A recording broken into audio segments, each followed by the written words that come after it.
Hello, मेरा नाम है रीमा बिंद और मैं SS+2 बेड़ो में कार्यरत हूँ और मेरा ट्रेड है मीडिया एंड एंटरटेनमेंट। मेरी VC का नाम है श्री रश्मि रंजन सर और मैं IIIM लिमिटेड में कार्यरत हूँ। ठीक है, तो आज हमारा टॉपिक है कम्युनिकेशन साइकिल। आज हमारा टॉपिक है कम्युनिकेशन साइकिल यानी संप्रेषण चक्र। ठीक है, तो हम लोग शुरू करते हैं अब।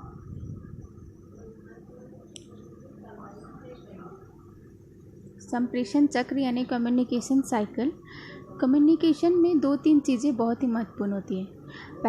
पहला है सेंडर और दूसरा है रिसीवर। सेंडर को हम संप्रेषण श्रोता कहते हैं और रिसीवर को हम प्राप्तकर्ता कहते हैं। सेंडर वो होता है, पहले हम लोग ये जानने से पहले कि ये जानेंगे कम्युनिकेशन है क्या, संप्रेषण का अर्थ क्या है।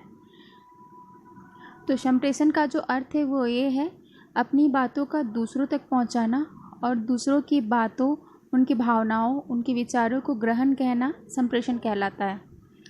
तो जो व्यक्ति संप्रेषण शुरू करता है संप्रेषण श्रोता कहलाता है और जो उसकी कही बातों को प्राप्त करता है उसे हम रिसीवर यानी प्राप्तकर्ता कहते हैं। संप्रेषण में 2 चीज़ें होती हैं। सेंडर अपना मैसेज सेंड करता है और रिसीवर उस मैसेज को रिसीव करके उसका फीडबैक देता है, यानी जो भी बात कहा गया है सेंडर के द्वारा उसको वह सुन के उसके प्रति अनुक्रिया दर्शाता है। सेंडर जो कुछ भी कहता है रिसीवर को, उससे क्या कहते हैं, उसे हम संप्रेषण सामग्री कहते हैं। जो सेंडर जो भी बात प्राप्त करना को देना चाहता है उसे हम संप्रेषण सामग्री कहते हैं। अब हमने संप्रेषण सामग्री जान लिया। अब ये जाने कि संप्रेषण जो सामग्री है वो प्राप्तकर्ता तक जाएगी कैसे। तो जिसके सहारे संप्रेषण सामग्री को प्राप्तकर्ता तक पहुंचाया जाता है उसे संप्रेषण साधन कहा जाता है या उसे संप्रेषण माध्यम भी कहते हैं। संप्रेषण माध्यम कुछ भी हो सकता है, चाहे कोई लिखकर अपने संदेश को भेजना चाह रहा है तो संप्रेषण माध्यम है, ये लिखित संदेश है। और अगर कोई बोलकर या किसी प्रतीक चिन्ह के द्वारा अपने विचारों को दूसरों तक पहुंचाना चाहता है तो उससे शब्द और चिन्ह जो है उसे संप्रेषण सामग्री कहते हैं। हमारे पास संप्रेषण सामग्री भी है, संप्रेषण साधन भी है। अब बात आती है जो संप्रेषण माध्यम है, जो संप्रेषण साधन है, क्या वो प्राप्तकर्ता तक पूरी बात ठीक ठीक पहुंचाता है। कुछ चीज़ें प्राप्तकर्ता को श्रोता तक